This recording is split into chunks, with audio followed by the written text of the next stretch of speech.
साबिक वज़ीर ख़ज़ाना और माहिर मईशत डॉक्टर हफीज़ पाशा साहब हमारे साथ मौजूद है। पाशा साहब बहुत शुक्रिया। पाशा साहब, हुकूमत को तवक्को थी कि कीमतें नीचे जाएंगी तो हम अपना PDL बढ़ा लेंगे, 610 अरब रुपए इकट्ठा कर लेंगे, महंगाई भी नहीं होगी। अब तो कीमतें उल्टा बढ़ गई हैं, अब भी $74-75 फी बैरल के लेवल पर हैं। कल $77 फी बैरल टच किया। तो एक तो ये वैसे ही इजाफा करना पड़ेगा, दूसरा अगर IMF की कंडीशन मीट करनी है तो 25 से 30 रुपये और इजाफा होगा। तो ये क्या महंगाई का बहुत प्रेशर आने का खदशा है? बिस्मिल्लाहिर्रहमानिर्रहीम जी, ये जरा परेशान कुन बात है कि ओपेक में आपस में एग्रीमेंट नहीं हुआ। देखिए, दुनिया में जब रिकवरी का प्रोसेस चल पड़ा है तो जो तेल का जो डिमांड है उसमें इजाफा हो रहा है। तो अब ओपेक को ये तय करना चाहिए था कि हम कितना अपना सप्लाई में कुछ इजाफा करें, जो कोटाज हैं उनको बढ़ाएं। उस पर बातचीत में कामयाबी नहीं हो पाई और उसके बाद आपने देखा कि फौरन आपके तेल की कीमत जो है वो $77 फी बैरल पे चली गई है। और अब सितंबर का महीना है जबकि IMF का छठा रिव्यू है और उसके लिए हमें ये साबित करना है कि पहले क्वार्टर में माशाल्लाह पाकिस्तान के बजट की पोजीशन अच्छी रही है और हम जिसे कहते हैं प्राइमरी सरप्लस हमने जनरेट किया है। अच्छा, उस प्राइमरी सरप्लस को जनरेट करने के लिए आपको यकीनन पेट्रोलियम लेवी में जो आपने 610 अरब रखे हैं, तकरीबन 150 अरब आपको पहले क्वार्टर में हासिल करना है। इसलिए हुकूमत के लिए बहुत बड़ा मुश्किल काम होगा ये, मगर अगर आपको सरप्लस जनरेट करना है तो सारे टैक्सेस के इजाफा जो रेवेन्यूज का टारगेट रखा है वो आपको करना ही पड़ेगा। तो लिहाजा आप ठीक कह रहे हैं कि ये बड़ी परेशान कुन सिचुएशन है और खुदा न खास्ता अफरात ज़र में कहीं और इजाफा ना होता शुरू हो जाए। और साहब, इसे दूसरी तरफ कितना प्रेशर होगा एक्सटर्नल सेक्टर पर? जून के महीने में पहले ही दरामदाद पाकिस्तान की तारीख की सबसे ज़्यादा $6.3 अरब की रही हैं। अब तेल महंगा हो, LNG भी बहुत ज़्यादा महंगी हो गई है।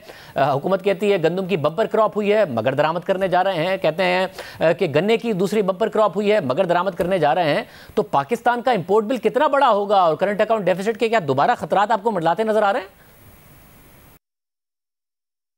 जी बिल्कुल नजर आ रहे हैं।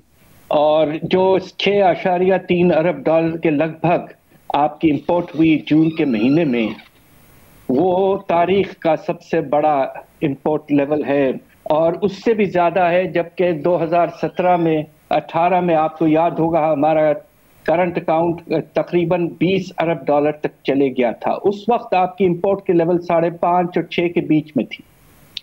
अब ये 6 के ऊपर जा चुका है और इसमें जो परेशान कुन बात यह है कि आपके तकरीबन हर आइटम जो मेजर आइटम है उसकी कीमतों में इजाफा होने का सिलसिला शुरू हो चुका है। सबसे नुमाया तो तेल की कीमत है और दूसरी तरफ अगर इकॉनमी में कुछ तेज रफ्तारी आती है जिसकी हम उम्मीद करते हैं तो उसके नतीजे में हमारे यहाँ ऐसा होता है कि इंपोर्ट में बड़ी तेजी से इजाफा हो जाता है। और अगर आपका शरह नमू 4.8% आप हासिल करने की कोशिश करेंगे तो ये खतरा जरूर मौजूद है कि जो वॉल्यूम है दरामद की उसमें भी इजाफा होगा। तो दोनों चीजें हो सकती हैं, कीमत में इजाफा, वॉल्यूम में इजाफा। तो खतरा ये है कि ये $6 अरब के एवरेज तक पहुंच सकता है और उसके नतीजे में आपका तिजारती खसारा जो है वो $35 अरब से ज्यादा हो सकता है।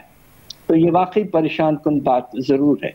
मतलब अगर इतना बड़ा खसारा होता है तो उस सूरत में जो रुपया है पहले वो प्रेशर में नज़र आ रहा है और जब रुपया प्रेशर में आता है तो पाकिस्तान में क्योंकि इंपोर्ट्स इतनी हो रही हैं तो इंपोर्टेड इन्फ्लेशन बढ़ जाती है, फिर उसका प्रेशर आ जाता है, फिर पाकिस्तान उसी साइकिल में चला जाता है।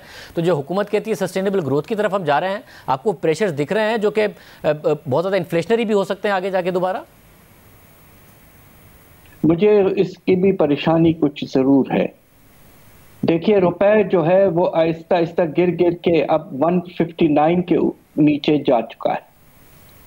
अब उसके नतीजे में होता यह है कि आपके जो कीमतें हैं हमारे मुल्क के अंदर उनमें इजाफा होना शुरू हो जाता है। उसके ऊपर जब डॉलर की कीमतें में भी इजाफा हो रहा है तो जिसे कहते हैं ना, 2 गुना डबल वैमी आप पर पड़ते हैं। मगर अब ये सोचना यह है कि आपको अपने एक्सपोर्ट्स को बढ़ाना है, और अगर आप उनको बढ़ा नहीं पाए तो तिजारती खसारा बहुत बढ़ जाएगा। तो उसके लिए रुपए की कदर मुनासिब होनी चाहिए। अच्छा, मगर फिर इतने बड़े तिजारती खसारे के साथ आईएमएफ के प्रोग्राम में रहना बहुत ज़्यादा लाजमी होगा, जिसके लिए आईएमएफ की कंडीशंस मानना बड़ा लाजमी होगा। तो बड़ा खर्चा है कि फिर इन्फ्लेशनरी प्रेशर्स आ सकते हैं, हुकूमत को बिजली की कीमतें बढ़ानी पड़े, पीडीएल के लिए कीमतें बढ़ानी पड़े। देखिए, लग ये रहा है कि हुकूमत ने आहिस्ता आहिस्ता ये तय कर लिया है कि हमें आईएमएफ प्रोग्राम में रहना है। और फिर आप देखिएगा, सबसे बड़ा टेस्ट ये होगा कि पेट्रोलियम लेवी का रेट बढ़ाते हैं या नहीं। ये तो हर 2 हफ्ते हम सेट करते हैं तेल की कीमत। अब ये देखना है कि हुकूमत क्या करती है। और मेरा तो जो ख्याल है कि हुकूमत पर अगले 3 महीने बहुत प्रेशर रहेगा, इसलिए कि जो आपका छठा रिव्यू के जो परफॉर्मेंस क्राइटेरिया हैं और टारगेट्स जो हैं बड़े सख्त हैं, और उन्हें हासिल करने के लिए बहुत सी चीजें करनी पड़ेगी हुकूमत को। और इस वक्त हालात आप देखिए कि रीजनली भी बड़े परेशान कुन हैं, टेररिज्म का भी खतरा है। तो लिहाजा हुकूमत को हर फ्रंट पे बहुत ही तवज्जो और मेहनत से काम करना पड़ेगा, ताकि हमारे माशी हालात, सिक्योरिटी के हालात वगैरह सब कायम रहें। बहुत शुक्रिया डॉक्टर हफीज पाशा साहब की गुफ्तगू आपने सुनी।